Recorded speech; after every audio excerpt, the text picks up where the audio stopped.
Okay, for coloring our duck this week, we're going to do something a little different and unusual. We are looking at coloring with nature, with what we have available. Now, I noticed a lot of people weren't coloring their drawings. And if you don't color your drawings, please remember to add pencil in there to kind of compensate for the color, like adding shadow and the different varieties. Make it look like you're looking at a black and white photo. It's not just an outline. So this right here is just an outline. I want to see you fill in the inside. So these little buttercups, I found them in the field and I've got a few of them here, so just in case I need more. And I'm going to use them to color.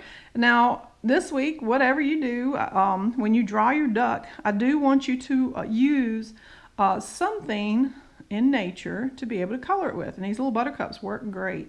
So watch how we do this. You just take and kind of smudge it down and press the color into the duck by squishing the color right out onto the page. You can just brush off your excess, get a new flower when you run out of color, and just kind of fill it in. Now this is an easy drawing to do this with because it's nice and big. I want you to draw your duck big as you can according to the size of your paper. And I want you to make sure that you're putting as much color onto your page as possible. Now the yellow is probably the only thing I'm going to be coloring on here with a yellow flower, but this will give you some color this week instead of sending in a black and white picture. Now I like this idea because it is different and it's kind of experimental for me. I don't paint with flowers as a whole. This is not something I would totally recommend, but since we're at home and we're not being able to go to school, I thought it'd be kind of cool if you guys were able to get outside and explore in your nature a little bit.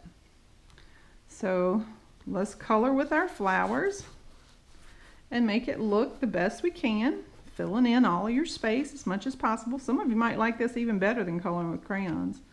It's a little bit more fun in some cases.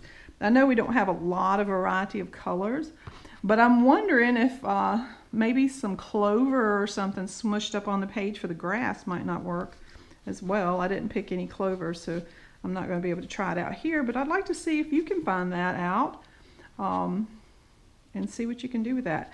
Now Brooklyn is going to show us how you can make orange, if you want to color your beak orange, with some found things that you might even be able to find in your kitchen. So let's see what she has to say about coloring the beak.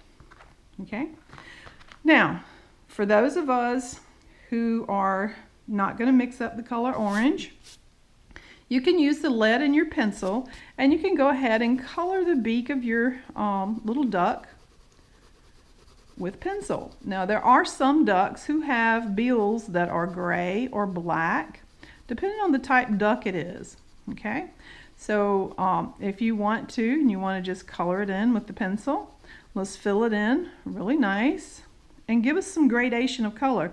Right around this little nostril it's going to be a little darker, and right around the face it's going to be a little bit darker.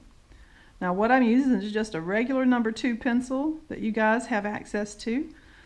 These should be laying around your house. These are just a cheap old pencil. And you would color the feet the same way.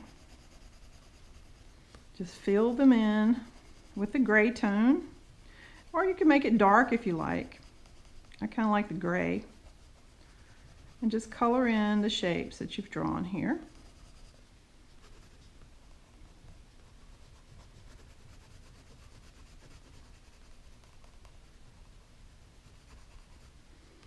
All right.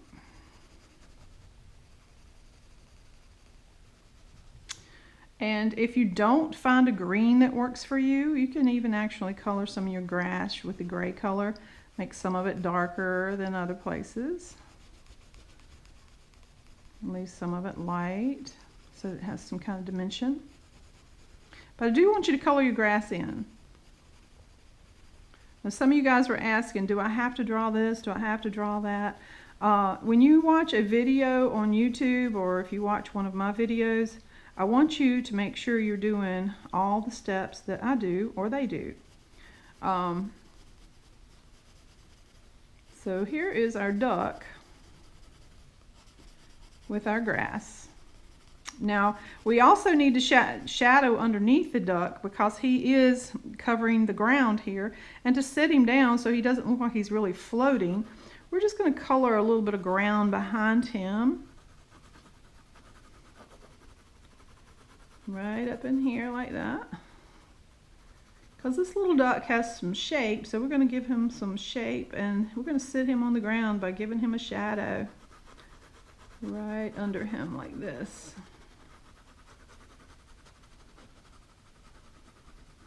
Now this kind of sits him down.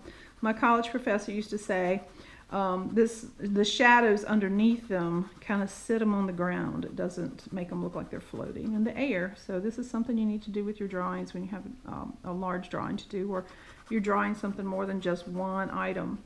And the object's shadow does not have to look exactly like them. If the sun is shining straight down on them, you're going to see the shadow look pretty much like an oval underneath them. Okay, and there's your duck.